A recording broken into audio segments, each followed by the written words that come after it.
तुला राशि वालों, सूर्य का राशि परिवर्तन आपके जीवन में खुशियां लेकर के आने वाला है। रोजगार में कोई दिक्कत थी वो समाप्त होगी, बॉस आपकी नहीं सुन रहा था वो दिक्कत समाप्त होगी।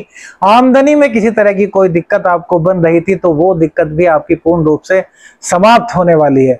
यदि आपने घर की कलह को कंट्रोल कर लिया, अर्थात यदि आपने गुस्से पर अपने काबू कर लिया, तो घर का पूर्ण रूप से सुख आपको मिल रहा है। इस गोचर काल के दौरान भूमि भवन वाहन का सुख भी आपको प्राप्त होने की पूर्ण आशंका है, पूर्ण संभावना है। यदि आपकी कुंडली में अच्छी दशाएं चल रही हैं, आपके लिए यह गोचर परम कल्याणकारी, परम शुभता लेकर के आया है। परम शुभता नहीं, परम शुभता लेकर के आया है।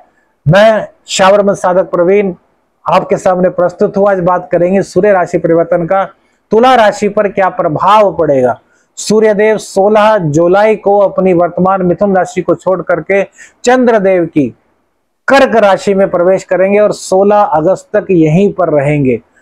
सूर्यदेव आपकी कुंडली में यदि देखा जाए, तुला राशि वालों की कुंडली में देखा जाए तो एकादशेष होते हैं, अर्थात आपकी इनकम के स्वामी होते हैं। और ये इनकम के स्वामी आपके 11वें भाव के जो स्वामी हैं वो 10वें भाव में जा रहे हैं। तो परम कल्याणकारी गोचर सूर्यदेव आपके लिए लेकर के आए हैं। आत्मा आपकी प्रफुल्लित रहेगी धन के आगमन से। रोजगार में किसी भी तरह की कोई दिक्कत थी वो दिक्कत आपकी समाप्त होगी। बॉस से किसी प्रकार का कोई मतभेद चल रहा था, बॉस आप पर कोई अनावश्यक कार्य का बोझ डाल रहा था, या किसी भी प्रकार से बॉस से आपका मतभेद चल रहा था, वो मतभेद आपका इस गोचर काल के दौरान दूर होगा, बशर्ते कि आपको अपने अहंकार पर काबू करना होगा। एकादश के मालिक हैं तो रिसोर्स आपके बढ़ा देंगे इनकम के, अर्थात एक जगह से भी पैसा कमा रहे हैं तो 2 या 3 जगह से पैसा कमाने के आपके आसार बनेंगे। मनी आप गेट कर पाएंगे, मनी मां लक्ष्मी की कृपा से आपके पास दौड़ करके आने वाली है। राहु की दृष्टि भी सूर्य पर है, तो सबसे पहले तो अपने पिता और माता के स्वास्थ्य का ख्याल रखना है। यदि वो हार्ट पेशेंट हैं तो अतिरिक्त देखभाल की आवश्यकता रहेगी। उपाय क्या करें वो भी बताएंगे, लेकिन उससे पहले आप यह जान लीजिए कि पिता का आशीर्वाद इस गोचर काल के दौरान आपके कैरियर में आपको वो ऊंचाइयां दे सकता है जो कोई आपको नहीं दे सकता। पिता के अनुभव का लाभ उठाइए, पिता के चरण वंदन कीजिए, उनके चरणों में अपने शीश को नवाइए, उनका आशीर्वाद लेकर के उनसे पूछिए कि पिताजी किस तरीके से क्या कार्य और बेहतर हो सकता है। अभी तक आप सोचते होंगे कि यार पिताजी अब पुराने जमाने के, अरे भैया वो पुराने जमाने के हैं लेकिन पाल पोस करके उन्होंने ही तुम्हें बड़ा किया है। तुम कितने ही आगे चले जाओ, अनुभव में उनसे आगे नहीं जा सकते, क्योंकि अनुभव जिंदगी की ठोकरों से मिलते हैं और वो ठोकर उनके पास तुमसे ज्यादा है। तो पिता के अनुभव का जब तक आप इस गोचर काल में फायदा नहीं लेंगे, यह गोचर आपके लिए श्रेष्ठ फलदायक नहीं बन सकेगा। जिन लोगों के पिता नहीं है वो लोग अपने मोबाइल में अपने पिता की तस्वीर रखें, उनके सुबह उठते ही चरण छुए, मोबाइल में ही उनके चरणों में अपना सर नवा दें, उनसे आशीर्वाद लें। माता पिता दोनों का ही आशीर्वाद इस गोचर काल के दौरान बहुत ही गजब का रहने वाला है, क्योंकि भैया जो सूर्य देव है वो चंद्र की राशि में है, राजा जो है वो रानी की राशि में है, युवराज भी यहीं पर है और दैत्य गुरु शुक्राचार्य भी यही विराजमान है।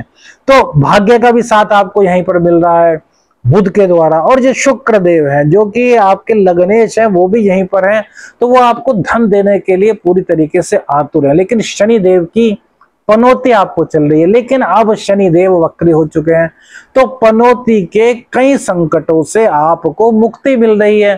तो इसलिए इस गोचर काल के दौरान जितना पैसा आप कमाना चाहते हैं वो कमा लीजिए। सूर्य की दृष्टि आपके चतुर्थ भाव पर, आपके सुख भाव पर होगी, जहां पर कि शनि की राशि है और शनि से षडाष्टक योग बन रहा है। तो पिता पुत्र में किसी भी हालत में मतभेद नहीं होना, बस ये बात ध्यान रखना, पिता की जितनी सेवा हो सके उतनी सेवा कीजिए। घर में किसी भी हालत में कोई भी कलह नहीं होनी चाहिए, इसकी जिम्मेदारी भैया आपको लेनी होगी। मजाक में हमारी बात बिल्कुल मत लीजिए। अब सोच रहे हैं कि आप छोटे हैं उम्र में, सब आपसे घर में बड़े हैं, आप चाहे छोटे हैं चाहे बड़े हैं, सूर्य देव आपकी राशि में गोचर कर रहे हैं, इफेक्ट सबसे ज्यादा आपको कर रहे हैं, और जो आपका घर है उनके सभी घर के सभी मेंबर उससे इफेक्टेड होंगे। तो इसलिए कमान आपको संभालनी होगी कि घर में किसी तरह की कोई कलह, कोई मतभेद ना हो। माता के आशीर्वाद के साथ साथ घर में सुख शांति बनाए रखने की जिम्मेदारी आपकी है। यदि आप ऐसा करने में कामयाब रहते हैं तो यकीन मानिए भूमि भवन वाहन का सुख भी सूर्य शुक्र और बुध की कृपा से आपको मिलेगा, क्योंकि तीनों ही ग्रह आपके चतुर्थ भाव में देख रहे हैं। माता का स्वास्थ्य, जैसे कि हमने बताया, माता पिता यदि हार्ट पेशेंट है तो उनका अतिरिक्त ख्याल रखेंगे।